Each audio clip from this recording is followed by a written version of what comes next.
नमस्कार। D block chapter complete करने के बाद हम आगे वाली यूनिट की ओर बढ़ रहे हैं जिसका नाम है कोऑर्डिनेशन कंपाउंड। बहुत ही कॉन्सेप्टिव है और बहुत ही इम्पोर्टेंट है। ऑब्जेक्टिव और पैटर्न के क्वेश्चन के अकॉर्डिंग ये बहुत महत्वपूर्ण भूमिका ये रखती है यूनिट, क्योंकि इसमें से तकरीबन 5-6 क्वेश्चन आ जाते हैं और इसी से रिलेटेड जैसे डी ब्लॉक और एफ ब्लॉक के अंदर भी कॉम्प्लेक्स के क्वेश्चन भी आते हैं। तो इसीलिए कॉम्प्लेक्स चैप्टर जो है, कोऑर्डिनेशन चैप्टर अच्छी तरह से हमें पता हो तो हम 7-8 क्वेश्चन का स्कोर अच्छे से कर सकते हैं। इसी प्रकार से कुछ और भी चैप्टर हैं जिनमें मेरा ये प्रयास रहेगा कि उसमें आने वाले सभी प्रश्न जो हैं या 100% क्वेश्चन हैं वो सही करें। इनमें ऐसे कुछ चैप्टर हैं जैसे पीरियोडिक टेबल है,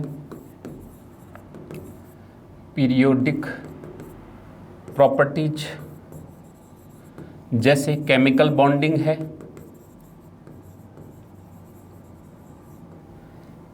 जैसे ये कोऑर्डिनेशन कंपाउंड है। तो इसको अपन बहुत अच्छे से पढ़ेंगे। इसमें आने वाले सभी प्रश्नों को सही किया जा सकता है क्योंकि ये एक दूसरे से मिलते जुलते टॉपिक है। इसमें आने वाले सभी टॉपिक ये एक दूसरे से रिलेटेड है। तो पहला कुछ समझ में आ गया तो आगे भी समझ में आएगा। इंट्रोडक्शन समझ में आया तो IUPAC नॉमेनक्लेचर आएगा। नॉमेनक्लेचर आएगा तो आगे अपने को आइसोमेरिज्म में हेल्प मिलेगी। बॉन्डिंग एक दूसरे से जुड़ी हुई है, CFT और जो VPT, ये सारी चीज़ें। उसके बाद फिजिकल केमिस्ट्री के अंदर सॉल्यूशन, सॉलिड स्टेट और केमिकल काइनेटिक्स, ये ऐसे चैप्टर हैं जिनमें से हम क्वेश्चन गलत नहीं करेंगे। न्यूमेरिकल आते हैं 5-6 तरह के। केमिकल काइनेटिक्स में किसी भी सूरत में गलत नहीं होगा। सॉल्यूशन में कंसंट्रेशन यूनिट्स हैं, वांट ऑफ फैक्टर है, वो सारी चीज़ें अच्छी तरह से करेंगे। सॉलिड स्टेट के अंदर सभी प्रकार के ठोस और उनके अंदर क्या क्या चीज़ें आती है और किस किस प्रकार से कोऑर्डिनेशन नंबर है, क्या रेडियस, क्या भुजा की लंबाई, सारे जितने भी प्रकार के प्रश्न हैं समझने के बाद गलत नहीं होंगे, जो हम सुनिश्चित होकर के इसमें सभी प्रश्न सही करेंगे। उसके पश्चात ऑर्गेनिक केमिस्ट्री की बात करें तो GOC first and GOC second, ये इतने अच्छी तरीके से अपन कर लें तो इनके क्वेश्चन तो आते ही हैं 8-10 क्वेश्चन। इसके अलावा अदर चैप्टर जितने भी है, फंक्शनल ग्रुप के, हाइड्रोकार्बन हो, एल्किल हैलाइड हो, अल्कोहल, कार्बोनिल, एसिड वगैरह जितने भी हैं, नाइट्रो, एमीन, उन सब के क्वेश्चन सही करने में भी हमें मदद मिलेगी GOC फर्स्ट और सेकेंड की। उसके बाद हम पेरिसाइक्लिक में सही क्वेश्चन करेंगे। पेरिसाइक्लिक ट्रिक से करेंगे, कोई दिक्कत नहीं आएगी। हम स्पेक्ट्रोस्कोपी में से क्वेश्चन सही करेंगे।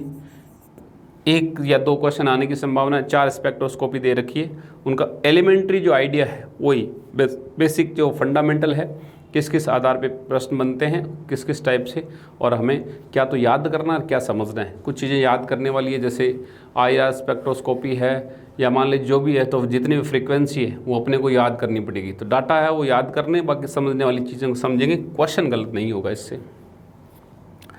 और इसके अलावा जो है आपके कुछ डाटा बेसिस चैप्टर हैं जैसे पॉलीमर वगैरह है, तो उसमें गिने चुने क्वेश्चन ही है, उनको सीधा याद करना है। तो बता दिया जाएगा कि ये इतने इतने प्रकार के पॉलीमर है, ये डाटा है, ये अपन याद कर लो, उसमें से बाहर नहीं जाएगा। ठीक है, तो कुल मिलाकर के ये जो क्वेश्चंस हैं, चैप्टर हैं, यूनिट्स हैं, उनको अपने को प्रयास ये करना है कि अच्छी तरह से सभी प्रकार के प्रश्न जितने आए लगभग 90% 100% क्वेश्चन अपन सही करें। अब बात कर लेते हैं अपन अपने इस यूनिट की जिसका नाम है संकुल यौगिक या कोऑर्डिनेशन कंपाउंड। संकुल यौगिक में हम इस प्रकार से कुछ पढ़ेंगे कि सबसे पहला टॉपिक होगा हमारा इंट्रोडक्शन। इंट्रोडक्शन में हम ये पढ़ेंगे कि संकुल क्यों बनता है, डी ब्लॉक धातु, एफ ब्लॉक धातु को क्या आवश्यकता पड़ी, उनका वास्तविक अक्रिय गैस विन्यास प्राप्त नहीं हो पाता, इसीलिए वे द्वितीयक संयोजकता संकुल यौगिक बना करके दर्शाता और वास्तविक अक्रिय गैस विन्यास प्राप्त करता है। क्या आवश्यक अनुकूल परिस्थितियां हैं, रिक्त कक्षक हो, उच्च आवेश घनत्व हो, परिवर्तनशील ऑक्सीकरण अवस्था हो। DF में ज़्यादा कौन बनाता है, D। F में लैंथेनाइड में एक्टिनाइड, लैंथेनाइड में लैंथेनम से ल्यूटीशियम तक कौन बनाता है, वर्ग में नीचे आगे चलने पर जो प्रवृत्ति बढ़ती जाती है, कारण आवेश घनत्व। तो कुल मिलाकर के ये जहाँ से क्वेश्चन जो आएगा इंट्रोडक्शन में, तो सिंपल चीज़ें परिचय करते पढ़ेंगे। प्रश्न जो आ सकता है वो आयन के आधार पर आ सकता है, चाहे द्विक लवण हो और चाहे संकुल लवण हो। जैसे आपको फिटकरी दे दिया, फिटकरी का फॉर्मूला, उसमें कितने प्रकार के आयन आपको मिलेंगे ये आपको पूछ लिया जाए, और संख्या में कितने मिलेंगे तो इसकी पहचान करनी है। आपको सीधा इसमें भी दिया जा सकता है कि जैसे K4 FeCl6, इसमें जल में घोलने पर मिलने वाले आयन हैं K+Fe+2Cl- सभी नहीं, केवल ये तो दोनों क्या बना लेता है, संकुल आयन बना लेता है। इसी प्रकार एक क्वेश्चन ऐसा आ सकता है कि जैसे मान लीजिए आपको दे दिया जाए कि CO Br3 और 4H2O, ठीक है। तो इसमें अपने को यहाँ पहचान करनी है कि कितने लिगेंड, ये 6 लिगेंड रखता है, समन्वय संख्या कोबाल्ट 6, तो आपको 6 के रूप में जब COH2O का 4 पीछे बचे 2 तो Br2 और एक Br है हमारा बाहर काम में आ जाता है आयन मंडल के रूप में। तो अब जब इसको AgNO3 विलयन में घोला जाता है तो कितने AgBr अवक्षेपित होंगे, तो एक Br बनने से तो एक, यदि यहाँ पर 2 Br होते 2 AgBr आते। इस टाइप के क्वेश्चन डायरेक्टली पूछ लिए जाते हैं। दूसरा जो अपने टॉपिक है वो है लिगेंड का। लिगेंड में क्वेश्चन अपने लिगेंड की पूरी सारणी लिस्ट याद करनी है, धनावेशित, ऋणावेशित या उदासीन।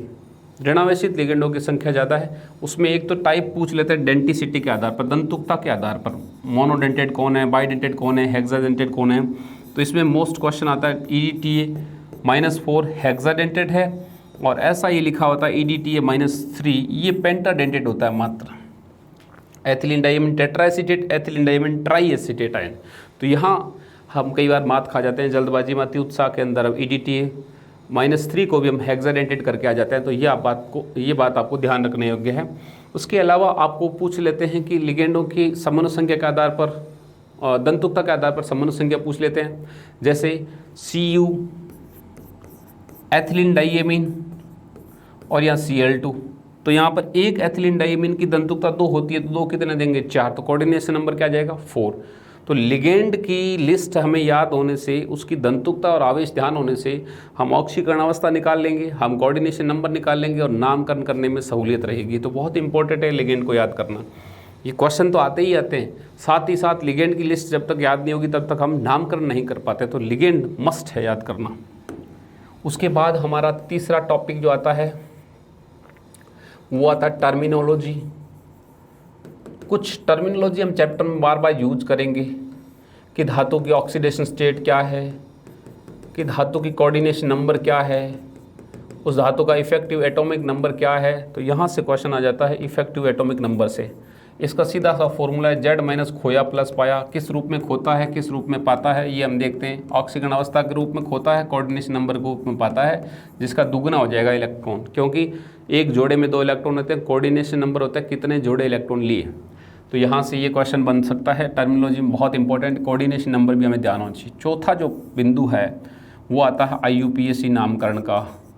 इसमें कोई संदेह नहीं है, 100% क्वेश्चन इसमें से आएगा, 100%, 5 स्टार भी कर सकते हो आप।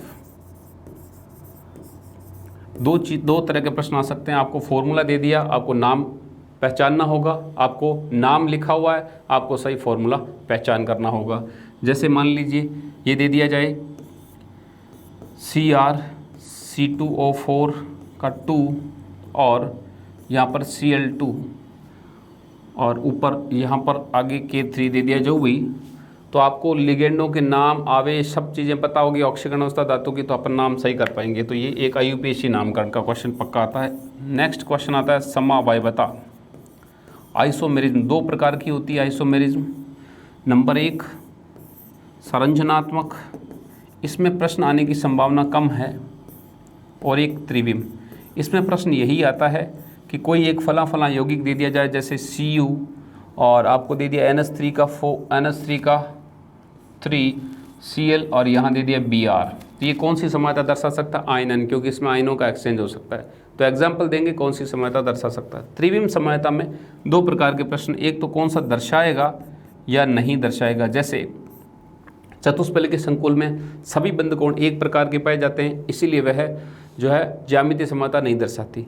वर्ग समतलीय संकुलों के अंदर हमेशा एक सममितीय तल पाया जाता है, जिसके कारण से वह प्रकाशिक क्षमता नहीं दर्शाता। तो कौन दर्शाएगा कौन नहीं दर्शाएगा, इस बात का ध्यान रखना है। दूसरा, इसमें जो है वो रूप कितने बनते हैं, कितने समावयवों की संख्या बनती है, ये आपको पूछा जा सकता है। जैसे आपको दे दिया जाए कि मेटल AA2 B2, इनके बताइए टोटल कितने रूप बनते हैं आपके पास, सिस ट्रांस, सिस में हो सकता है वो प्रकाशिक समयता दर्शाए तो सिस डी, सिस एल, डी एल, दो वो हो गए इलेक्ट्रॉन्स। तो इसमें ज्यामितीय रूपों की संख्या, प्रकाशिक रूपों की संख्या या टोटल जो समावयवों की संख्या, ये पूछा जा सकता है। तो समावयवता बहुत इंपॉर्टेंट है। नेक्स्ट जो टॉपिक है वो और ज़्यादा इंपॉर्टेंट है 6 नंबर का, जिसमें अपन पढ़ते हैं थ्योरीज। बॉन्डिंग की जितनी भी थ्योरीज है बॉन्डिंग की, वो अपन इसके अंतर्गत पढ़ते हैं। यहाँ से प्रश्न आने की संभावना पूरी है। चल रहा है क्या? सबसे पहले जो थ्योरी है वो है वर्नर थ्योरी। इसमें से क्वेश्चन नहीं आता, केवल और केवल इतना सा ध्यान रखना है कि जो आयंस टूटते हैं कौन प्राथमिक संयोजकता कौन द्वितीयक संयोजकता पूरी करता है। जो द्वितीयक संयोजकता पूरी करने लग जाते हैं वो जलीय विलयन के अंदर आयनों के रूप में मुक्त नहीं होते। जैसे एक एग्जाम्पल की बात करें, PT Cl4.NH3 का 5, तो इसमें हमें ये ध्यान रखना है कि PT के साथ NH3 जितने भी है वो लिगेंड के रूप में आएंगे 5, चूंकि इसकी समूह संख्या होती है 6, तो 5 ये हो गए, एक Cl को लेगा, पीछे बचे 3 Cl वो बाहर जुड़ेंगे आयंस के रूप में, तो यहाँ +3 आएगा और यहाँ 3 Cl माइनस। अब इसकी क्रिया कह दिया जाए कि AgNO3 से करवाएंगे तो बताओ कितने AgCl मिलेंगे, तो 3 AgCl के अणु मिलेंगे। इस टाइप के क्वेश्चन बहुत दफ़ा पूछे जाते हैं RPSC में डायरेक्टली। उसके बाद VBT थ्योरी। VBT के अंदर आपको केवल और केवल संकरण और ज्यामिति ध्यान रखनी है। इसके अलावा यदि लिगेंड प्रबल है दुर्बल है, इसके आधार पर आपका उच्च चक्रण निम्न चक्रण संकुल भी बन सकता है। यदि मान लीजिए उच्च चक्रण तब बनेगा जब बाहर वाले संकरण कक्षक, उसमें बाहर वाले कक्षक संकरण में काम आते हैं, यदि ये भीतर वाले काम आते हैं तो निम्न चक्रण संकुल बनेंगे। ये क्वेश्चन आ सकता है। तीसरा आपका CFT crystal field theory. CFT के अंदर क्वेश्चन बनता है डेल्टा का, यानी CF80 का। इसी बात की ध्यान रखनी है, चाहे ऑक्टाहेड्रल हो, चाहे टेट्राहेड्रल हो, चाहे स्क्वायर प्लानर हो। स्प्लिटिंग जब होती है तो कितना ऊपर जाता है कितना नीचे जा रहा है, हो सकता है 6d के ऊपर आ जाए, 4d नीचे चला जाए, तो जितना इलेक्ट्रॉन इसको 0.6 से गुणा करो, नीचे जितना है 0.4 से गुणा करो, कभी 0.4 ऊपर आ जाता है, कभी 0.6 नीचे चला जाता है। डिपेंड करता है कि ज्योमेट्री कैसी है, टेट्राहेड्रल कि ऑक्टाहेड्रल। स्क्वायर प्लानर में कुछ अलग तरह की स्प्लिटिंग होती है, फर्दर स्प्लिटिंग हो जाती है ऑक्टाहेड्रल से भी।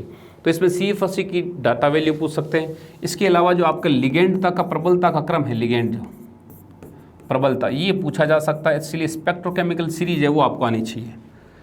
15-20 लिगेंड हैं, उनके अपन प्रबलता का घटता हुआ क्रम देखेंगे। उसके बाद उनके बीच में से 3-4 लिगेंड उठा करके पूछ लेंगे कौन सबसे ज़्यादा प्रबल है, अथवा 3-4 क्रम दे देंगे कौन सा क्रम सही है अथवा नहीं है। तो हमें वो स्पेक्ट्रोकेमिकल सीरीज है जो लिगेंड्स की, वो अच्छी तरह से याद करनी है, प्रबलता का क्रम।